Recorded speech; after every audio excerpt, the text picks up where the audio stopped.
It worked. Them damn zip ties the car. It's the simple things that work, right? I think the original model, I think that honestly was designed by Glenn, was that this was just literally an attraction model, the revenue share. Mm-hmm. Right? Like, be a great agent, do good. People are going to be naturally attracted to you. Then they're going to start calling you. And they're going to be watching you, right? You're making your space online right now. Like Dylan, you always online, YouTube, everybody's doing their thing online. People are watching you all the time. Next thing you know, be like, oh, ooh, I want to be a part of what you're doing. Yeah, I did a call with a guy in the Army that's getting out in summer of next year who's doing his real estate schooling, and he found me online somewhere, and he's gonna move to Kaimo Key, and he's like, I'm gonna need a brokerage, and I'm looking at EXP, and would you sponsor me? I mean, it's like super easy. I'm like, yeah, let's do it. It's not do nothing. I mean, no, I don't want to sponsor you. I'll call my friend though. He'll do it for you. I'm just not in the mood right now for sponsoring, so let's pass you on to somebody else, bro. Well, but legit, I'm actually like not really sponsoring people right now because I have all my levels unlocked, and there's really no point in me taking more frontline agents. I've given all these agents away to people in my downline because there's really no, for me, I don't have any level 6 or level 7 people. So that's feels even better, right? When you can give somebody their first sponsee, and then they can be their point of contact to mentor them and help them and stuff, because I'm not good at that anymore. So leverage. I love it. Look at that. He's leveraging the leverage. Nothing gets you excited about rev share until you get your first check. So help your people get their first check. It's like closing your first deal, right? Get them excited, get your realtor to get joints. First 90 days, get them a commission. They're excited, a bit, they're hungry, like shark in the water with blood. I love it. I honestly think I was more excited about my $240 first rev share check when I joined the company than I was my commission check on a sale of a house. Yeah. The best money is the money you have to work for, brother. Let's go. Let's go. All right. I love it. Well, in that case, so we're already on it. Tell me something good. We got it. Morning, Tara. Morning, Jasmine. Morning, Derek. Hi. Guys. Lonnie, Courtney. Morning. Good morning. Hi, Jesse. Benina, Gata. What's up, guys? Jeffrey Smith. All right. Somebody's got something good.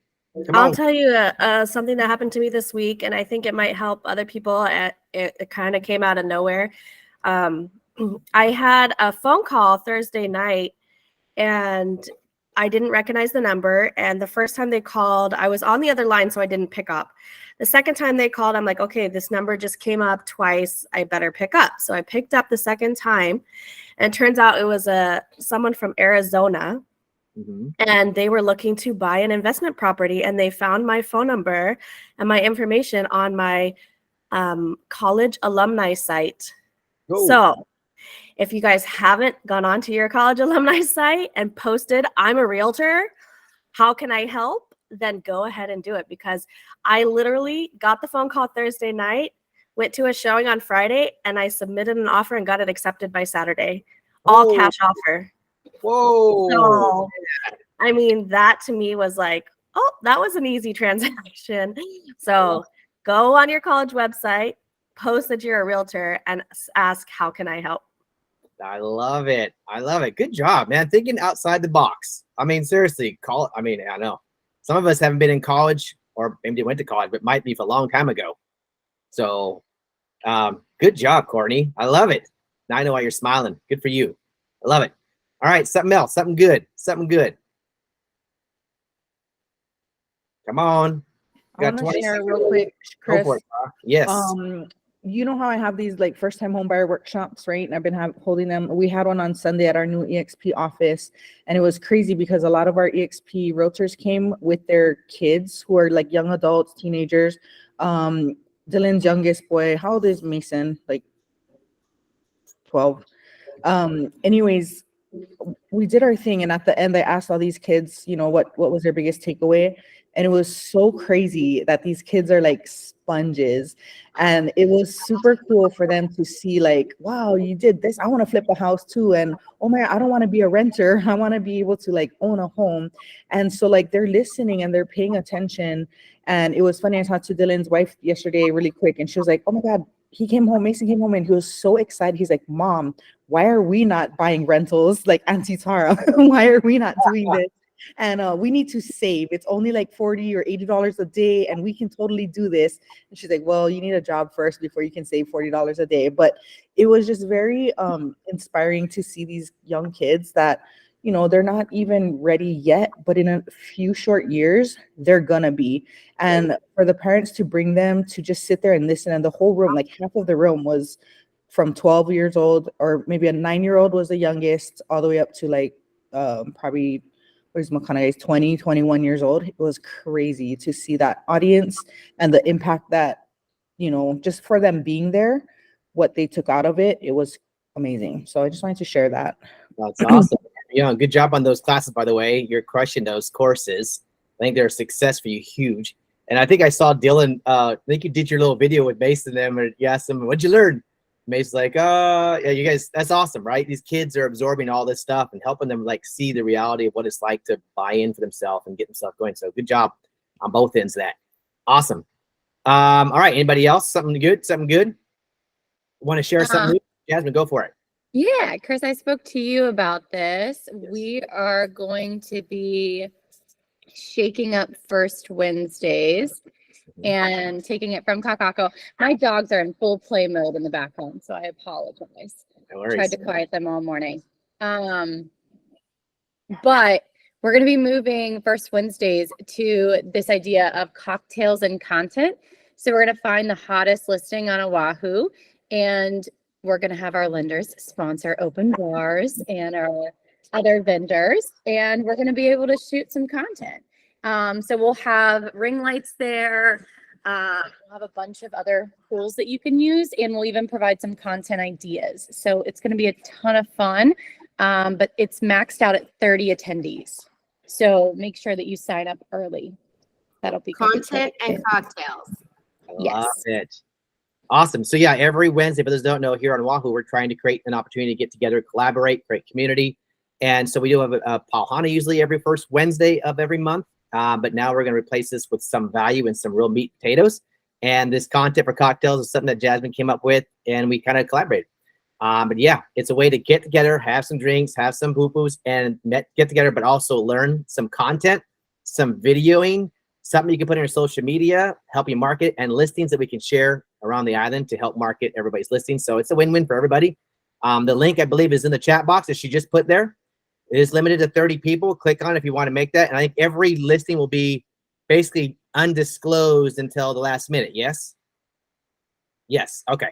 So essentially, I think this app that she's using will send reminders to you guys on this. And as we get closer, we kind of leave it a little mysterious. And it'll be like undisclosed until, boom, a couple of days later, you're going to get the address of the listing, and you're going to show up to that listing ready to make some content and shoot some videos. So don't show up and be scared. You're going to show up. You're going to get filmed. You're going to do your stuff. All right. So this is break you out of your comfort zone. I love it. So good job, Jasmine. I like that. I'm excited to see this every first Wednesday of the month. Awesome. All right. Anybody else want to share some cool things going on before I move on to the amazing interest rates that we all love and dear hold to our hearts right now?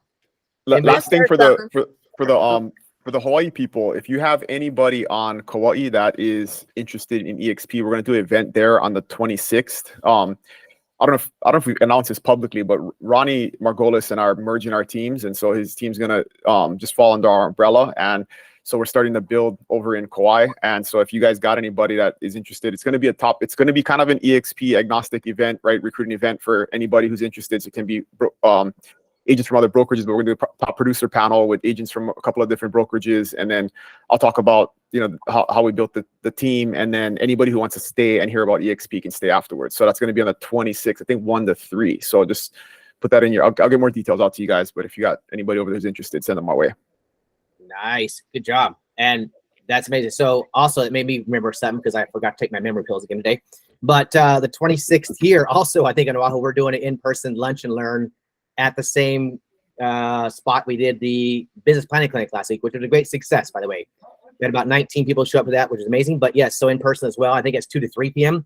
More information will come out for that as well. Thanks, Dylan. And don't forget, Dylan's Level Up coming up in December on the Big Island, you guys. This is an amazing event. He's done it year after year for the past 3 years. Yeah. We got a badass lineup of speakers this time too, so it's gonna be the best one yet. Best one yet. So you guys, if you're here on the islands, most of you don't get a chance to really get to the mainland for some of the events. This is where you plug in and see this power of what EXP has to offer us. Huge family here of people. Dylan always spares this. An amazing job. So if you can get in there, the link's been sent out multiple times. It's on the Team Freedom. Did you just call me?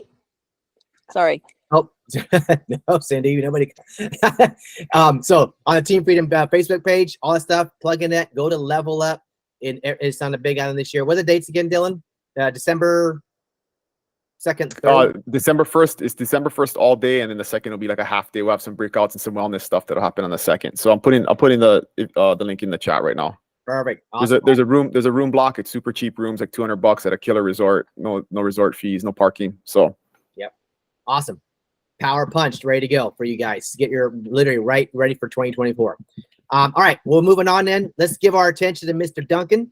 Duncan, sir, go ahead and give us some good news. Our rates are back at 3%. Yes, score.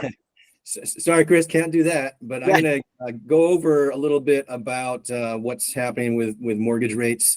That's probably the biggest topic now for mortgage lenders. And probably for realtors too. Rates hit a new multi-decade high, and let me pull up. I've got some PowerPoint slides. Can you guys see that yet? No, not yet. I've got some cool charts talking about rates, what's causing rates to be where they are now, and basically where rates are headed. So I'm gonna share this with you. I think that should be coming up for you guys now. Oh, there we go. Now it's coming through here. Hold on a sec. There we go. See it. Yeah. Okay. So where are 30-year fixed mortgage rates headed? Today, they hit a new multi-decade high at 7.92% for the average 30-year fixed mortgage rate. Someone with good credit score, 20% down. So 7.92%, we're almost at that 8% level. So it's been, you can see it's been a pretty crazy run up in the last couple of years. This chart shows the last 5 years of 30-year mortgage rates, and they have been in an uptrend. You can see if anybody does analysis on charts, then you can see that rates have been in an uptrend since early 22, with inflation hitting over 9% in 2022 and pulling back quite a bit. So hey, rates, Duncan, you might have to, when you click the chart, you might have to click reshare this screen, because all we see is the first slide, just so you know. Oh, you're still on the first slide? Yeah. See, there's like a button at the top. You might have to click reshare that specific template. Just wanted to let you know. Okay, thanks. Let me... Perfect. I'm just going to stick to, instead of presentation mode, which I think is messing it up. So this is the chart of the 30-year fixed rates. Can you guys see that? Yeah. Okay. So you can see there's been an uptrend since early 22, and until we see the trend break, we're headed higher on mortgage rates. I don't think we're headed a lot higher. I'm kind of a geek about all this stuff. I have a economics degree from the Wharton Business School, and I have an engineering degree, so I love numbers and analysis and stuff. So you're going to get some things that might be a little more than you wanted to see, but gives you some good overview of what's happening. So here's what the 30-year mortgage rates. This chart shows the CPI, the Consumer Price Index, which is basically the measure, the primary measure of inflation. And it shows, this red line shows what has happened with inflation. And you can see that historically, the last 20 years, inflation has been in that 2 to 3, averaged about 2-3% range. We spiked up with the pandemic. So the major reason we spiked up during the pandemic was the Fed was cut interest rates to 0% on the short-term rates, and they were buying all these mortgage-backed securities, buying bonds, and forcing long-term rates to go lower, as well as short-term rates. And the government, at the same time, on the fiscal side, they were pumping all kinds of money into the economy, where all you had people being paid to not work and unemployment, and so you had all this money being pumped in. And when you pump in tons of money, what happens is prices go up And that's why CPI went up so much. So it went from the 2s, 3s to over 9%. And then you can see the red line recently has come down to the 3s. The Fed's target is 2% for CPI inflation. So that's why they've been hiking the short-term interest rates so much, because they want to get the inflation rate down to 2%. And we're almost there. What I've highlighted here is the red line is CPI and the blue purple line is shelter. So you can see that a big part of CPI has been shelter, meaning rents and housing prices. But if you look at CPI without shelter, CPI is actually under the Fed 2% target rate. So the biggest component, the biggest reason why the Fed target rate has not been met with CPI is because of shelter. And that makes up, for core CPI, shelter is like 40% of it. So it's a big component of CPI. And if you look at the rent growth year over year, what's happening with actual rents in this blue line versus what is included in the shelter, CPI, the government measure uses lagging data. So you guys probably have seen the rents and the increase in, this is not the absolute value, this is the increase in rents and housing prices year over year. Housing prices have not been going up by a huge amount year over year, and rents haven't been going up by a huge amount recently. They peaked, and the growth rate in the housing prices and rents has not been as high as it was a year ago. So the actual data shows that rents have been dropping quite a bit, but the actual, what's used in the CPI is lagging significantly. So we know that since that data lags so much, that's going to continue lower. So that's going to have put downward pressure on CPI. The other big factor on inflation has been, or the number one factor for inflation has been money supply. And this is a chart of money supply over the last 10 years. You can see that we've had a pretty steady increase in money supply, which is pretty healthy. And then we had when the start of the pandemic, they had this huge spike in money supply, and that is what caused the inflation. And you can see in early 22, when inflation peaked in the 9s, you had money supply peaking out as well, and money supply has dropped and actually had a negative year-over-year return or change over the last year and a half or so. I'm a ChatGPT geek too. Yeah, I run the ChatGPT meetup Honolulu, and this is a chart I put together using ChatGPT's code interpreter, which they now call advanced data analysis. And what I did is I took money supply in this blue line, and I lagged it by 8 months and fitted it with inflation. And you can see the correlation between money supply and inflation. So you have this big increase with the pandemic in the money supply, and you see the inflation spiking up, and then you see the big drop in inflation, you see the big drop in money supply. So because of this lag, we're going to continue to see inflation drop. And with the drop in inflation is the number one reason for long-term rates to go higher or lower, because bond investors want to buy bonds where they get the return of their money over the long term.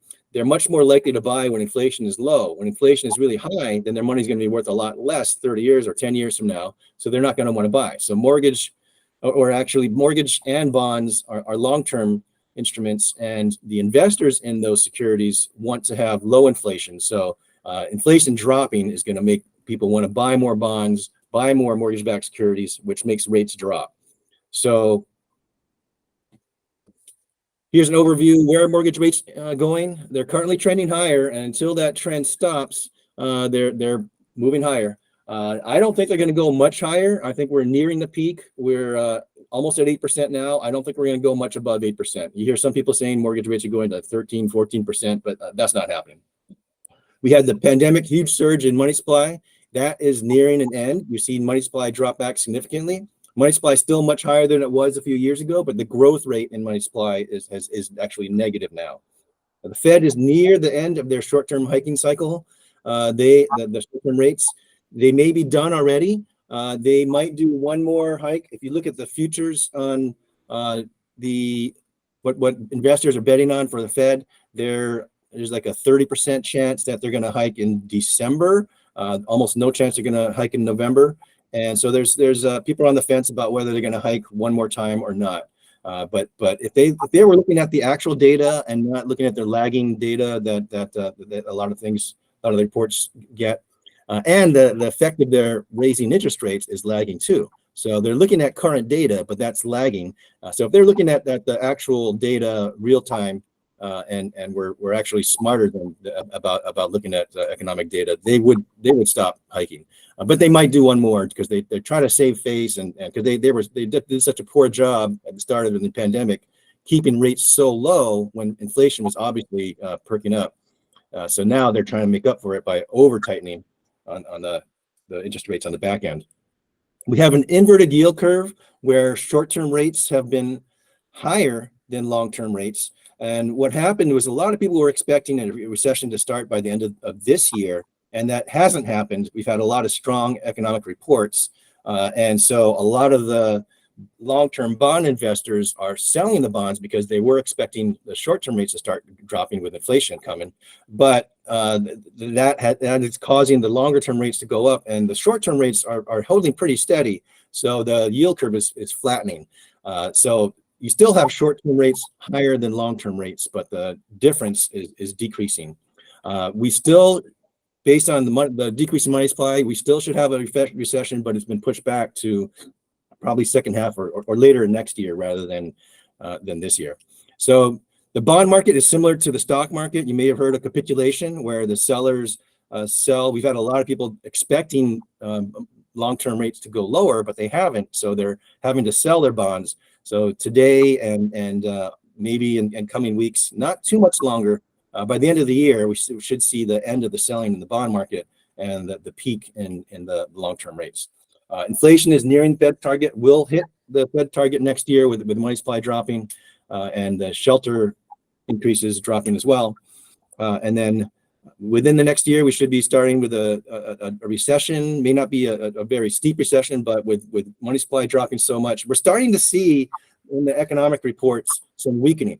So the payroll report, the headline payroll report last Friday came out with 360,000 new jobs being created. So the stock market had a huge gap down, but as people looked at the details of that report, the market recovered. And what happened was the headline number showed 363,000 new jobs being created. But if you look at the details, 1 million jobs in the public sector, the government created 1 million jobs. You have these bills with that had all the spending that's trickling down to the state level, where you've had a lot of jobs being created from the government. And if you look at the private sector, you had a big decrease in jobs, and it was actually the biggest decrease in jobs since the pandemic started. So the underlying, the internals of the economy are actually much weaker than the headline data appears. So money supply drop is going to reflect in the economy next year, and we'll see the mortgage uptrend break by early into 2024. And I think we'll see mortgage rates drop, not a huge amount in the next few months, but by later next year, we should see mortgage rates heading lower, and then probably by the following year heading much lower or significantly lower, where we'll see more of a lot more people refinancing within 2 years, and a lot of people returning to buy, being able to qualify for more with lower mortgage rates. Lower not being the 2 or 3% range, but more in the maybe in the 6%, 5% area. But we're going to be seeing higher rates than we've seen in the last couple decades or a decade and a half. We're going to see a higher normal, because it was unusual that the Fed was brought rates down so low the last few years. I don't think we're going to return to the 2-3% level, but we're probably going to be in the 5s or 4s, probably at the lowest in coming years. So that's in a nutshell where mortgage rates and interest rates overall are. I own the company Infinite Financial, and you can look up our reviews on Google and Yelp and Zillow. We've got a lot of super happy customers. I do a lot of YouTube videos too on the economy, mortgage rates, and the real estate market. You can see my YouTube videos link, my YouTube channel link at the bottom there, just my name. And so you can see a lot of my past videos there. My pitch card here, if you want my contact information, you can scan that. and you got my contact information here. So thanks, guys. I think we're going to be a lot happier about mortgage rates in the future, but right now we're hitting some short-term pain, and I think we'll see a much better market in coming years. Awesome. All right, I appreciate that. Thanks for the update, Duncan. Okay, my pleasure. Yep. Awesome. All right, so we are going to move on to our amazing guest speaker we have today, the one and only Rosie Rodriguez from California EXP. She is an amazing rock star. For those who don't know her or have attended an EXP convention or a shareholders or a build and haven't seen Rosie on stage and speak, this is a legend here. Real estate industry for over 20 years, trained coach, ran, I believe, at Keller Williams too. She's done it all. This lady has, and she's a great coach these days, and she is literally at EXP now with. Your organization is pretty large, right, Rosie? I think you're over a couple thousand now. Yes. Yeah. Awesome. So I appreciate you taking the time today to come join us and give us your story, your knowledge, all your insight on what's going on. I appreciate that very much. Thank you for giving us your time. And without further ado, we'll let you take it away. Tell us a little more about you, Rosie. Hey, so first of all, I just want to acknowledge like the amazing information that was just shared. Wow, what a great team member you guys have. With all of that data and all of that information. My two takeaways from that is like, shit's gonna hit the fan, so let's get to work, you know? You know, fun fact is I started in mortgage about 25 years ago, so I have like a special place in my heart, and I still own a small mortgage company here in California, so I concur. Not with any data, however, just experience that rates are gonna continue to go up. And you're probably going to see 7, 8s, you know, mid 8s, and, you know, kind of in that space. So that being said, there's still people buying and people selling and people that, you know, need to transact. So they're going to go to the people who are most visible, most present, most active. So I just want to encourage you guys to do that. So I've been with EXP for about 5.5 years. And in that time, thankfully, our group has grown to over 3,000 agents. And I've seen a lot of really, really amazing things here with the company. I think that one of the things that a lot of people don't talk about is just being a part of an innovative, you know, I want to say that we're like kind of professionally scrappy. Like we're a company of entrepreneurs. The company has actually been built by all of us. And so being able to have seen that at 6,000 agents, you know, when I came on board to now, you know, almost 90,000, it's been such an incredible journey to really, you know, get wowed by the company over and over and over again, because they just give back so much to us, you know. And when we talk about tools and AI and resources and, you know, all of that, that's one thing. But just the fact that we're all human beings and we're one community is incredible. You know, Chris and I, like, we've met on several occasions. We've spoken on, you know, several times. However, we're not part of the same organization, but it's just like, hey, you know, how can we help each other? How can we support each other? And so I just want to share that with you guys. If you guys have forgotten or you weren't aware, like, you're at the best company on the whole entire planet for real estate. And we're also the company that's going to survive and thrive through the shifts in the market. Why? Because we do business right. We're leveraged. We have, you know, so much of tomorrow's technology in place today. So please take advantage of that, you know, with all your resources. Also, make sure you go to the Friday meetings. I just said that in another Zoom that I was on. Make sure you guys plug into the Friday company meetings, because that's when they're announcing all of the tools and the resources and all the things that are upcoming. So I just want to make sure that, you know, those of you who are not attending, that you guys attend, because that's one of the important ones. Okay, Chris. So what could I bring in terms of value to this conversation? Oh man, your vast knowledge of this business. You've been in it for 2 decades. You've ran pretty much everything. You've done everything. You've encountered pretty much everything in this business. I know we're facing a market that's extremely challenging. Rates just be one of them. Is not what it is. I don't ever want to talk about rates. Like you say, you just get to work, right? Shit's gonna hit the fan, so let's get busy.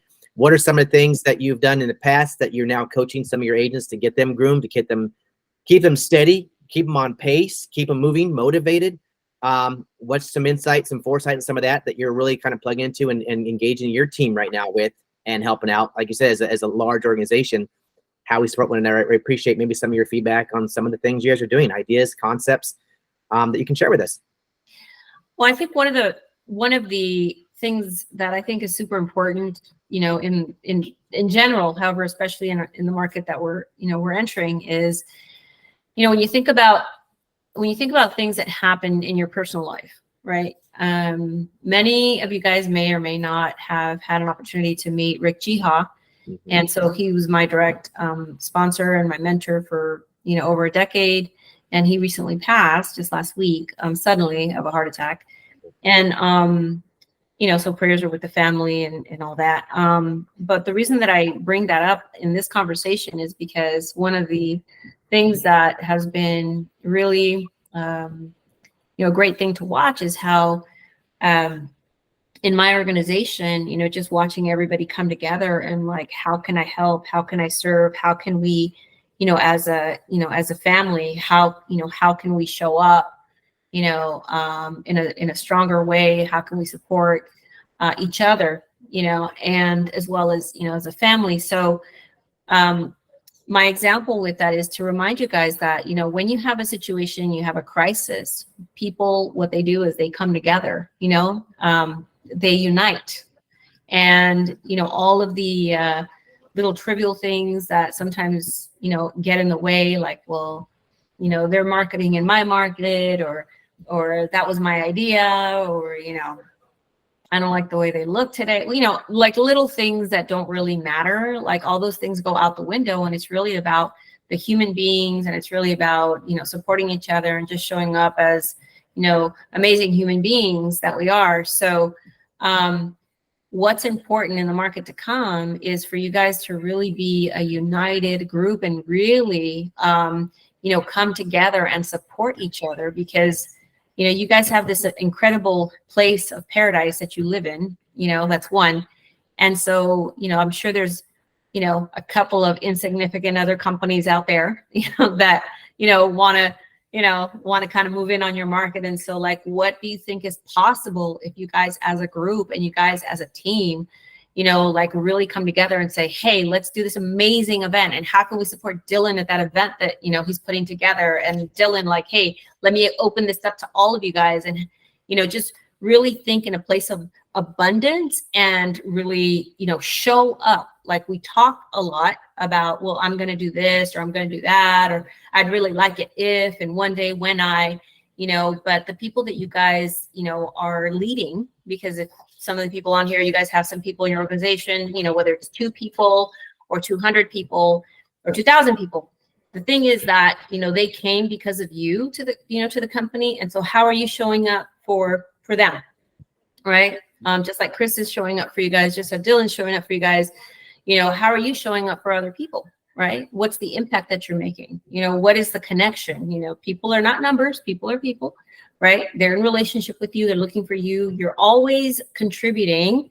That's something that, you know, just in a lot of the personal development work that I've done, it's a really great concept for you to think about, that wherever you are and whatever you're doing, you are always contributing. You are contributing by your actions or by your absence. You know, so I congratulate all of you because you're here, you're showing up, and you're contributing. And like, what else is possible? Right? What else can be created? How can you guys as a group, you know, dominate in the market? You know, crazy idea here, but what if you guys pulled your, you know, 4 or 5 people got together and said, hey, let's do a massive marketing campaign and blow up this zone and get like a massive discount. And then like, let's dominate, you know, 00123 zip code, right? Just an idea, right? Or we pull together and we do this massive event and we all push it to, you know, the EXP explain that, you know, we have to fly all the way to, you know, Texas to get, or Cabo, you know, why don't we blow this up in Hawaii, right? How can, like, make it your event, right? So Courtney could be like, hey, come to my event. It's going to be over here in blah, blah, blah. And, you know, make it your personal goal to invite like 20 people. Why? Because you want to help them through this market. You want to help them through, you know, what they're going through. There is no surprise if you guys have kind of felt a little uncertain or if things have kind of slowed down. That's like generally what everybody is experiencing. And so, you know, in terms of inviting someone to an event, you know, that's being put together here, like, think about the gift that you're giving them. You know, don't think about the fact that you want to recruit them. Just think like, man, like who's out there in my market right now that could really benefit from hearing, you know, from some of these panelists, because that person might be right now crawled up in a corner trying to figure out how they're going to feed their kids, you know, or they could be, you know, struggling with some medical issue and trying to figure out how they're going to pay for it because they're self-employed. Like when you think about how to reach, you know, why to reach out to people or how to reach out to people, think about the fact that you're helping them, not that you're recruiting them. They're going to come. They know that you're with EXP. They're going to come when they're ready, you know, but think about how you can unite as a group and also pull in your people, like your people that you want to be in business with. Why? Because you want to help them, not because you want to make, you know, money from them, you know. So those are just a few things that, you know, we're kind of working on our end, and, you know, I'm kind of sprinkling it over on your end, Chris. Sprinkle the dust, sharing the dust. I love it. So yeah, and so you're obviously you again about 3,000 agents, and you've been here for 5 years. What are some of the things? Obviously, it's not been easy roads. For those that are on here, probably are either beginning or anticipating or looking to grow their revenue share or their real estate business. Again, the market is challenging, but what were some of the things that you did that you maybe were facing again, that, I don't know, I mean, that you had in this process to get to your point at 3,000 agents? I mean, I know it's about relationships and making with the right people, but anything else that you had to nurture and create and build and leverage at this point to get there? Yeah, I think the first thing, you know, in terms of nurturing and building, you know, when you bring somebody on board and there's someone who has a desire to build, it really, for me, it's a partnership that was formed, and not by any exchange of money or percentages or anything. It's just like, hey, this is an amazing individual, and I know they want to build, and they've got, you know, track record of success in their own business and whatnot. So how can we put our resources together?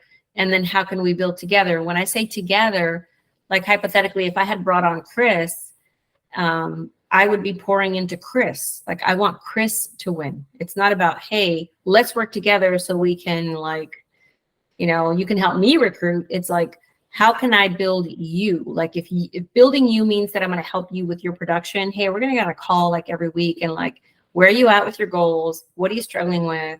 If what you need is, you know, a role play partner, okay, let's role play, you know, on Wednesdays.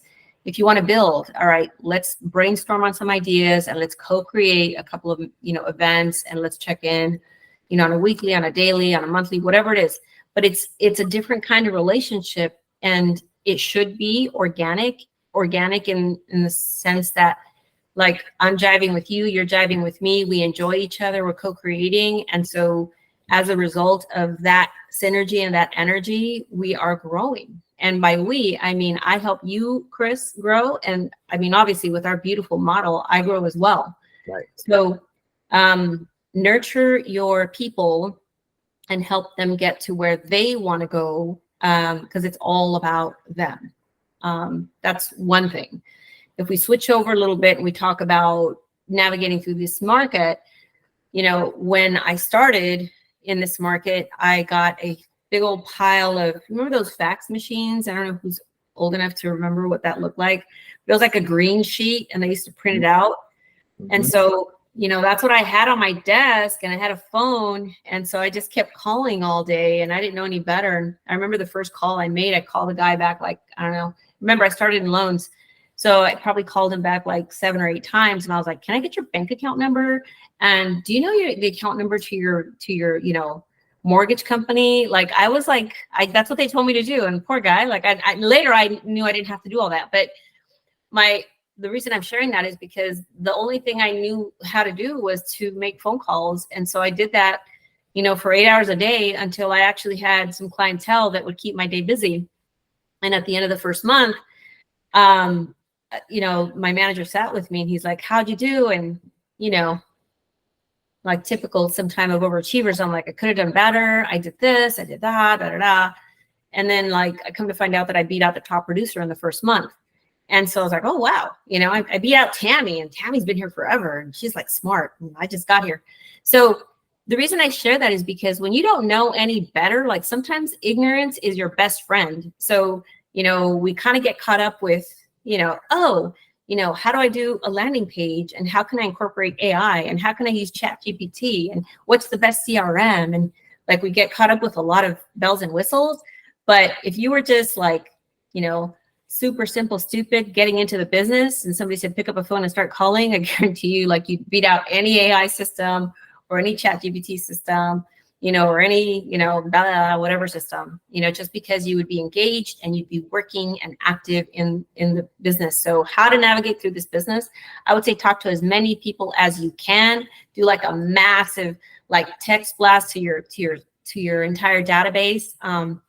Here's a resource for you. It's called Reach, REACH. It's an app, and it's like $10 or something.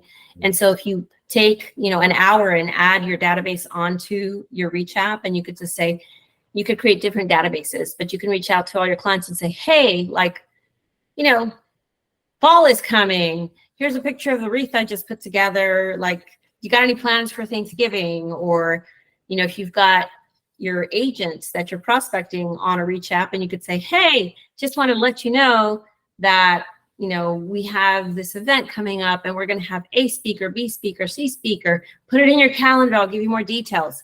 The benefit of the Reach app is that it's a one-to-one text. It goes out like if you are only texting that one person, as opposed to doing like a group text or having to retype the text over and over again.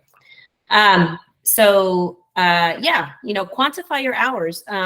Be intentional with your time. If you were to spend just 2 hours a day intentionally reaching out to people, whether you're door knocking or you're calling or you're sending messages on Facebook or Instagram or whatever it is, if you're intentional for just 2 hours, I guarantee you would get different results than you're getting now. I love it. The intentional part. And honestly, not to say things is bad, but you really didn't come up with something really, really new. My point in saying that is that everybody tries to think you got to have something crazy and innovative and different. No, you got to go back to doing stuff that's worked for us decades ago, centuries ago. It works. Door knocking, cold calling, circle prospecting, just getting in front of a human being, right? And having that conversation. Are you seeing a lot of reluctance on your end with your team and your group on that? I mean, coaching them on that level of back to basics? What are some of the things you're kind of plugging in with your team on getting back to basics? Well, I think there's two things. One is that when you have resistance, if you have resistance around it, it might be because you've never really been taught, right? You came into the market and everything was great, and somebody wanted to buy and somebody else wanted to buy, and you were great at an open house, and then all of a sudden all the business was coming because everybody was buying, and so you didn't really have to understand how interest rates were working, and different ways of putting the deal together, how to handle objections. So I focused on educating, like you guys are doing, and saying, let me help you understand how things work, right? So, if you're going to get on the phone and somebody says, I'm going to wait till interest rates go down. Okay, well, they're probably not going to go down. They might go up, but, we'll keep in touch.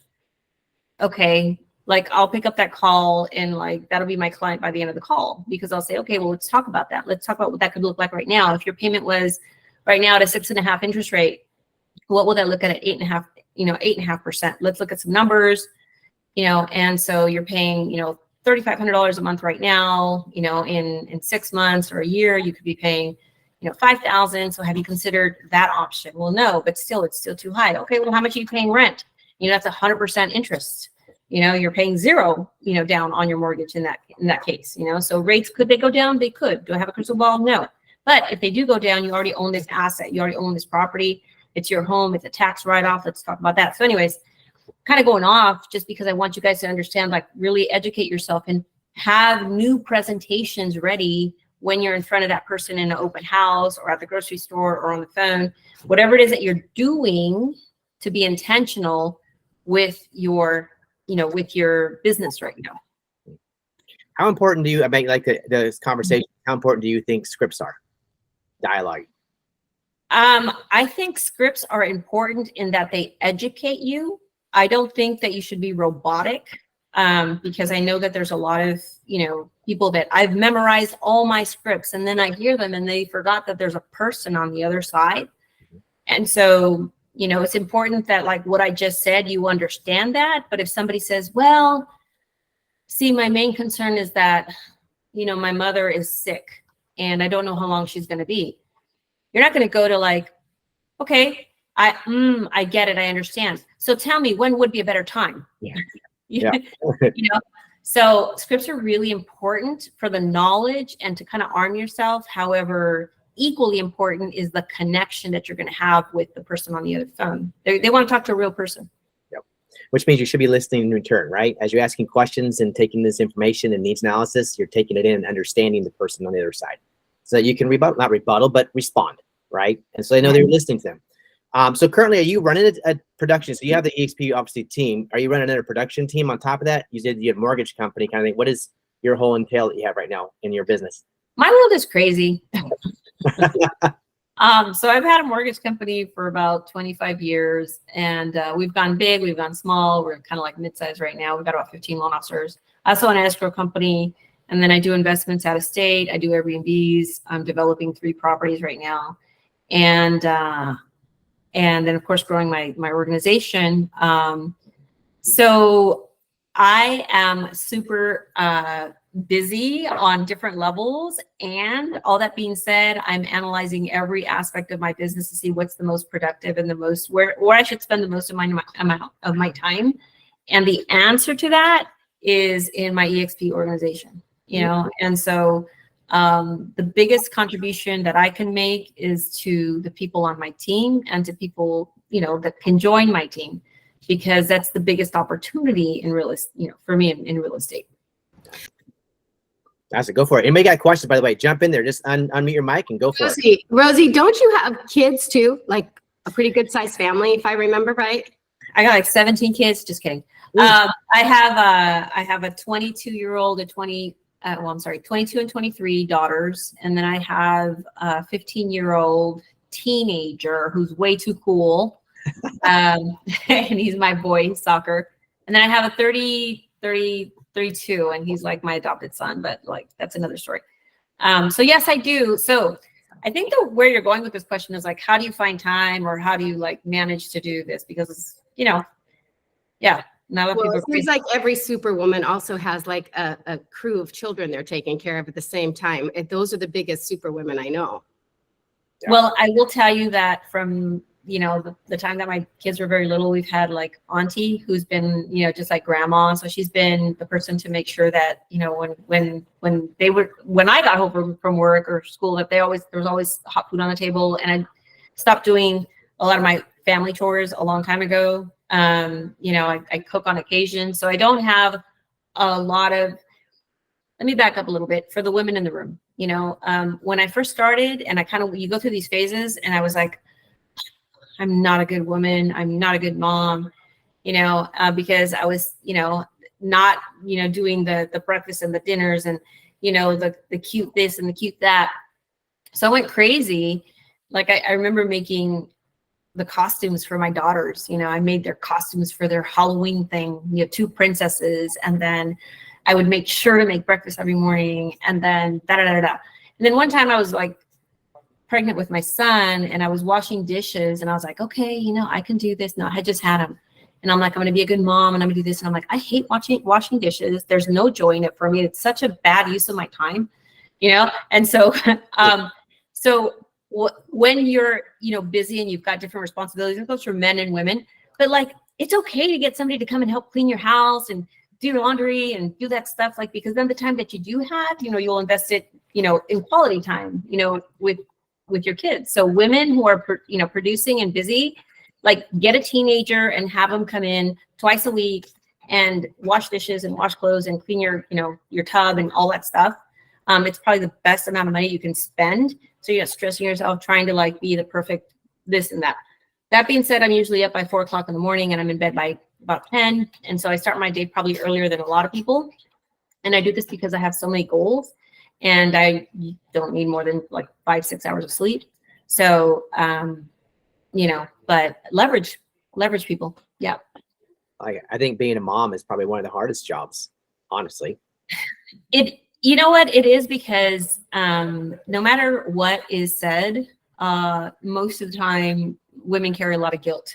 Mm-hmm. And, you know, like, oh my God, you know, this and that. And then of course, if, you know, somebody has to go to the dentist, it's usually, you know, the wife who has to go, the mom who has to go, right? So you rarely like the guys who want to take off work. It's usually like the mom. Like one, she wants to, and two, that's just kind of like an accepted norm. So there's more inconsistency sometimes in the career of a woman. And so I highly respect women who are like out there making it happen, because I understand that that's a big undertaking. Yeah, it's a hard role. Awesome. Ray, that's an amazing story. I appreciate it. And you had huge success. I mean, you've been in this business for a long time, and everything you've done so far has been amazing and has reached great, thresholds. But I want to go back real quick and talk about how you started making your phone calls. And that really, I think, edifies your drive in your life and your business. That you got on the phone, you started making calls, you had no idea what you were doing, but yet you just did it because that was what you were told to do. And you outperformed the top producer in the office the first month, didn't even know it. But you just did your thing, put your nose down and did it. That is some great advice, I think, for all of us. Sometimes just put your nose down, go do your job, just go do it, right? And stop thinking about, sometimes everybody's watching their competition. This is a competition with yourself, and just watch what you're doing on a daily basis. You're up at 4 o'clock in the morning. Most people aren't even up at 4 o'clock in the morning. And is this a regular thing, by the way, for you, 4 a.m. every day? Between 4 and 5. I don't stress myself out if it's not 4, and I don't, like if it's 5, it's 5. But what is a non-negotiable for me, just to kind of like, there's a lot of talk about mental health and mental wellness and all that stuff. And, in the past, I'd probably say to people, oh, come on, toughen up, just like, hey, like, be grateful, make it happen. However, I do understand that like there's things that weigh really heavy, on us, especially like as realtors, as the career goes up and down. And so what is your outlet? I realize that working out is my outlet. And so I spend, anywhere from an hour to 2 hours, by myself in my gym, or I'll go for a hike or something. And so I do that now, to have mental, like a good space. Because if you show up to work and you're just feeling like crap, like you're not really going to attract a lot of people, right? So what are you doing to, fill your own cup? Because no one's going to come fill it for you, right? What are you doing to fill your cup and get yourself in the right mind space? Go for a run. There are things that chemically happen to your brain. Like if I'm on a run, like, oh my gosh, don't get me on a good workout day when I got in the zone, because I'm going to go crush everybody and everything, right? And if I don't, like if I'm just doing a 20-30 minute walk, that's okay. Give yourself grace too. But that's so important as a ritual and as a routine to get yourself in the right mind space so you can go and contribute, so you can connect with people joyfully. And of course, the other ritual is just gratitude. I'm always like thinking, oh my God, I'm so grateful that I could get up out of bed. I'm so grateful that, I have my family. I'm so grateful that I can breathe. There's people out there who are laying in bed right now who can't. I have, 2 really good friends that are dealing with cancer, and it's like, hey, perspective, so yeah. Yeah, I love it. It's about gratitude every day, and I'm very grateful for that too. I appreciate it. Appreciate your time. We got a couple minutes left. Has anybody got some questions for Rosie? If you haven't had a chance to ever meet her before in person, she's an amazing energy. She's an amazing ball of energy, and obviously, as we know, a huge driver, kind of a non-negotiable. You're gonna win. She's gonna win, right? I love it. Yeah. Anybody got questions for Rosie? They want to ask her about her business, about her rev share, about anything at all. Feel free. We got her on here for a couple more minutes. Bueller. I just want to say thank you so much, Rosie, for coming to this group and talking to us. We really appreciate it, and bringing you in like that. Oh, one bar all day is right now. Anyway, I just want you to know we really appreciate you. Yeah, thank you so much. Thank you for the questions. Thank you for the invitation. And I wish you all like massive success and blessings. And, if I see you at our next event, feel free to come up and give me a hug. Love that, so. Okay. I got a quick question, actually. Go ahead. Oh, Michael. real quick, one more question before you go, if that's okay. Hi, Yeah. Rosie. Thank you so much. Great to meet you. I got disconnected, but I understand that you have a couple of rituals. One is working out, and the other one is to express appreciation. Do you have some sort of ritual where you set your mindset in the morning? Is some sort of meditation or affirmations? So I'm giggling a little bit because I've done a lot of different, Thank you. platforms. I've done the Deepak and Oprah meditation in the past. Mhm. I've also, if you just go to YouTube, and I do like high frequency meditations, and I just look for the one that has like 30 million views because I figure they're good. I've done guided meditations.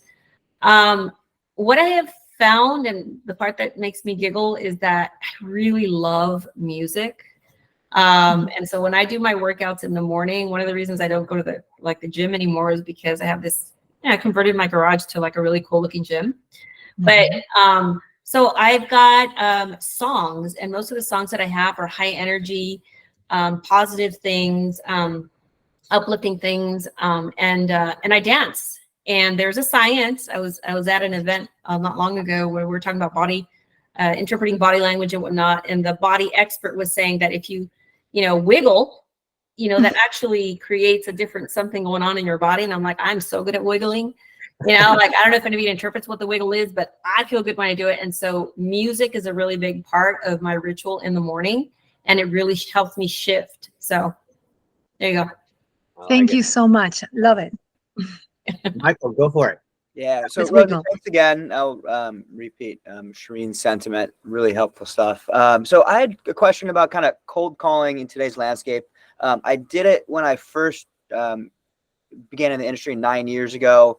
And during the pandemic, I started selling PPE, personal protection equipment, as a supplement. And we used a program called UpLead to get leads. And so I would just specifically target hospital directors and ask them if they needed supplies. I was curious what you think about how to target, who to target, so I'm not wasting my time. And if you still think it's viable in today's landscape where, so many calls we get are spam and people are like, why is this person calling me? How did they get my phone number? So I kind of want to get your thoughts on how to target and who to target. Well, that was a really, really great question. And as you were talking, you were telling me that you were doing this business where you would contact hospitals, right? Like a really great way to think about what you're doing is how about, connecting with hospital, HR staff, or, different kinds of businesses like hospitals or, warehouses, or, just anything you can think of, and say, hey, I have this amazing home ownership, pathway, educational, blah, blah, blah, blah. This is a way to add value to your employees through an educational program to help them go into home ownership. Statistics show that home ownership, homeowners are longer on their jobs, just create like a whole thing. So if you want to think about a smarter way of prospecting, think about how you can prospect leaders of different groups or businesses and how you can bring value to those businesses. That way you can do like one-to-many type marketing as opposed to one-to-one. So that's an idea for you. It's a great idea. I appreciate that. Yep. Awesome. All right. Well, we are definitely over a few minutes, so I don't want to keep everybody on their time for the hour. Appreciate you, Rosie. Again, thank you so much. Can't wait to see the next event, see you in person, give you a hug. And thank you much for bringing all this insight. I appreciate everybody. See you guys again on Thursday. FYI, just have it up. Thursday is our EXP Explained online, so that's there. But you guys have an amazing week. I love you all, and I appreciate you so much. Thank you again, Rosie. Thank you. See you guys. All right. Thank you. Bye. Bye.